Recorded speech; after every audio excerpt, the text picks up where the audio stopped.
Det här är ju en utställning som är på ett sätt begränsad i sitt innehåll. Den rör sig egentligen bara under de sista 10, 11, 12 åren av Picassos liv. Just för den här tiden, man ska inte glömma bort att Picasso är i 80-årsåldern, så hade han förlorat många av sina gamla, jag skulle inte säga kamrater, men just kanske sparringpartners, konstnärer som Georges Braque eller Henri Matisse. Det gör också att den här perioden skiljer sig ganska mycket från de tidigare perioderna.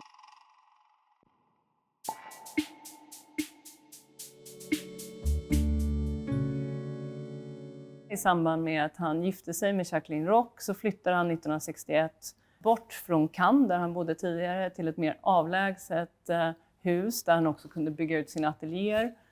Och det gör han 1961 och han flyttar till Mauguin. Under den här perioden så arbetade Picasso i ett rasande tempo. Han färdigställde flera verk under samma dag och sammantaget så målar han fler än 3000 verk på nästan 10 år. Och därtill skapade han en enorm mängd grafiska verk, teckningar, litografier, portfolier och också stora skulpturer.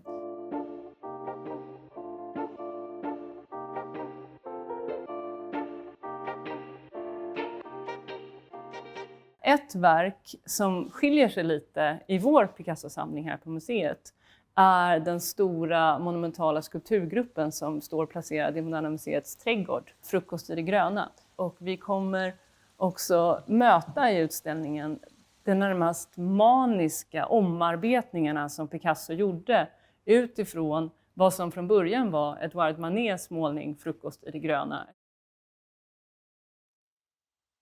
Han gör det i teckningar, han gör det i målningar och det här stora projektet, årslånga projektet, avslutas med att han skapar de här tredimensionella skulpturala verken som nu står i Moderna museets trädgård.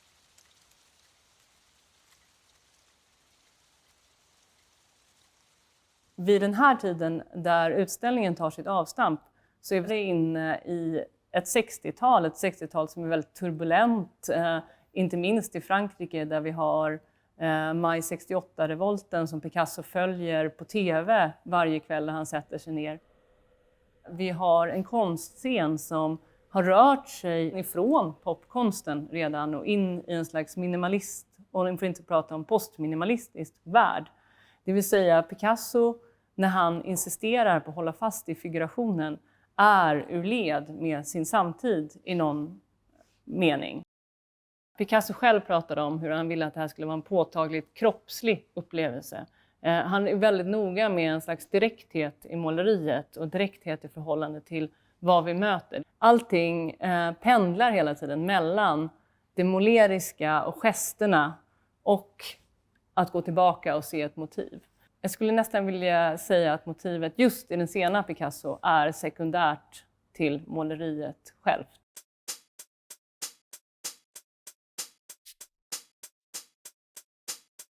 Sent i livet så gjorde Picasso 2 utställningar där han själv stod bakom urvalet, han själv stod bakom hur verken presenterades. Båda utställningarna 1970 och 1973 ägde rum i Påvepalatset i Avignon, som är en fantastisk katedralliknande byggnad med stora nav och bara stenväggar. Det hängde målningar utan ramar tätt intill varandra i vad som liknar kanske mer av en samtida presentation. Här fanns ett ögonblick där konstkritiker, konsthistoriker, folk som var nära Picasso hade följt honom under många år, plötsligt såg allt det han hade gjort i ateljén i relativt enskildhet och mötte det på ett ganska brutalt sätt. Och det blev en chock för väldigt många. Kritikerkåren var väldigt splittrad. Många menade att Picasso hade helt tappat det.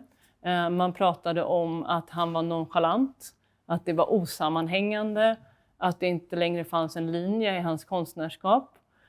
Å andra sidan fanns det kanske i första hand en yngre generation besökare på utställningen som såg en helt annan sida av Picasso. Picasso går bort 1973. De första åren som följer är en lång serie av hyllningsutställningar till Picassos ära, och alla de tar egentligen inte med de här sena verken. Men just när en generation konstnärer som Basquiat eller Baselitz börjar titta på Picasso igen, det är då också de här målningen på något sätt väcks till liv en gång till.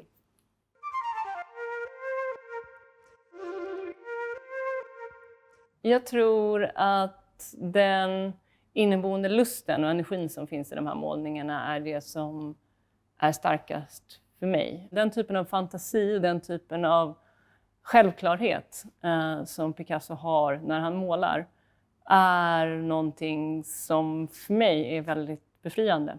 Många av de här verken drivs av en slags lusta att fortsätta arbeta, att komma vidare, att testa nya saker, att hela tiden söka efter nya möjligheter.